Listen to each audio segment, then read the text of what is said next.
Estamos aqui com o Dr. Eufran Ferreira do Amaral, especialista em solos, chefe da Embrapa, e nos dando aqui uma entrevista inusitada no meio ambiente amazônico.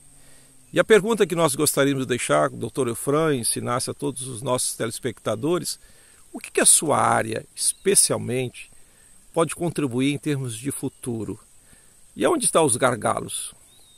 Aqueles que estão iniciando no geoprocessamento, planejamento territorial, tudo isso, qual seria a ênfase que eles deveriam dar de acordo com a sua experiência de vida e de pesquisa? Professor, hoje a gente vive num mundo globalizado e que a gente tem muito dado disponível e pouca informação qualificada, né? Do ponto de vista da pedologia, o Brasil é um país continental.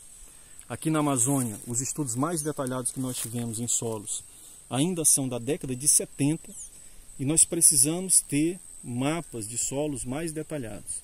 Os mapas para nós são um meio para se chegar evidentemente em produções mais eficientes, né? Então esse é um gargalo. Nós não conhecemos a Amazônia em escala adequada para ter um uso eficiente da terra, com ênfase às áreas desmatadas. Esse é um ponto. O outro é que nós ainda estamos começando a manejar solo. Nós não manejamos solo na Amazônia, nós plantamos. Então nós precisamos definir estratégias para ter efetivamente o manejo da terra, o manejo do solo, que garantam a produção hoje, amanhã e depois. Então a gente sabe um pouco sobre distribuição, a gente sabe um pouco sobre as características, mas a gente não sabe profundamente quais são as implicações de determinados usos e como que a gente trabalha a recuperação e como que a gente garante produção de alto nível. Esse é um ponto. O outro, do ponto de vista de geoprocessamento, hoje nós temos um volume imenso de informação, né, de dado, mas a gente não consegue transformar isso em informação estratégica.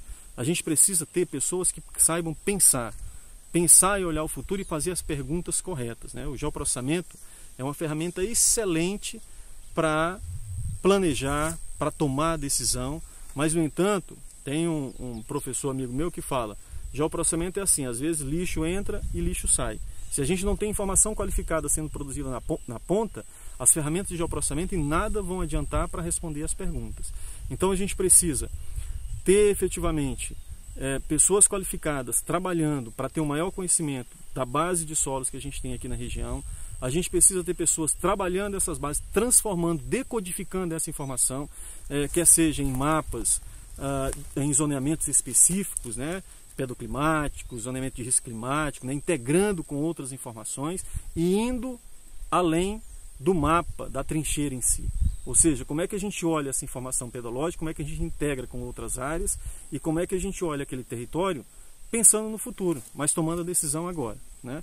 Então, linhas de pesquisa de manejo de solo, de levantamentos, né, e classificação de solos com indicações de uso adequado são essenciais para a gente ter efetivamente uma transformação agrícola na Amazônia, né? A gente hoje, menos de 5% dos produtores utilizam, por exemplo, adubação em calagem, em áreas que nós temos solos férteis. Tem outros lugares, por exemplo, como o Acre, 60% são solos férteis, mas tem uma extrema, uma alta vulnerabilidade que requer um uso adequado para realmente ter eficiência. Então nós temos grandes desafios do ponto de vista do conhecimento para indicar usos mais adequados.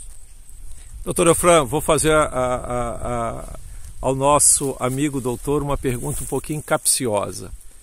Afinal de contas, o que tem a Amazônia com relação a mudanças climáticas? Qual a sua opinião, o seu parecer a respeito?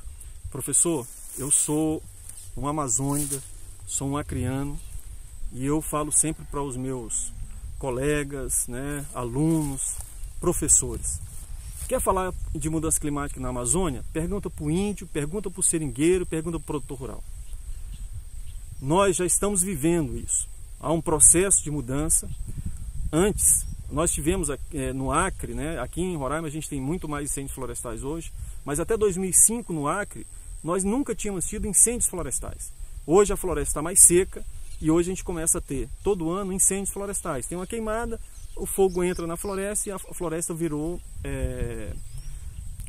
combustível, né? Com relação a eventos extremos, né? Nós não tínhamos, por exemplo, na Amazônia, temporais, enchentes tão severas como nós estamos tendo. Então, cada vez mais a gente está tendo redução. Quando eu estudei agronomia, a nossa disciplina de irrigação e drenagem não fazia sentido porque nós não tínhamos um período seco. Hoje nós temos um período seco que vai de 3 a 4 meses.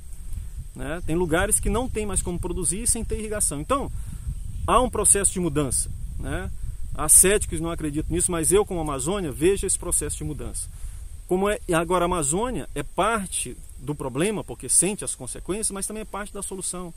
Nós podemos sim aqui ter condições de aumentar a resiliência da floresta a partir do uso eficiente da terra e ter estratégia também de redução dessas emissões. Porque aqui nós temos a possibilidade de ter um dos grandes sumidouros de carbono, a partir do que nós estamos conversando agora. Vamos plantar árvores, ou a possibilidade de plantio de seringueira, né? Naqueles consórcios que nós falávamos, imagina inserir seringueira e outras tantas espécies florestais. Nós somos sim parte do problema, mas somos grande parte da solução global com relação à mitigação dos efeitos das mudanças climáticas. Dr. Eufran, você poderia deixar para os nossos telespectadores uma última palavra? Você, como um pesquisador, vivencia essa Amazônia como um acriano, o que você poderia recomendar para a sociedade? Uma coisa simples, professor, né? Venham conhecer a Amazônia e nos ajudem, né? Nós temos aqui um patrimônio, né, que não é só dos amazônidas, mas é um patrimônio da humanidade. Nós temos um bioma que é riquíssimo em fauna, flora, né, em cultura. Nós vemos uma Amazônia que tem muitas Amazônias, né? E a gente pode ajudar conhecendo mais para usar de forma eficiente, pode ajudar formando redes de colaboração para ter informação qualificada, nós que trabalhamos com ciência, para ter uma ciência de qualidade, não é, aqui dentro, para nos ajudar efetivamente a ter um uso duradouro na Amazônia. De coração nós agradecemos a entrevista e com certeza nós iremos buscar mais um bom bate-papo para trazer para os nossos telespectadores boas informações, aliás, excelentes informações no nosso Ciência para a Vida. Afinal de contas, o que é importante ter conhecimento e com conhecimento fazer o planejamento e com o planejamento nós direcionarmos aquilo que são as ações. Porque afinal nós só temos esse lugar para morar, que é a nossa terra.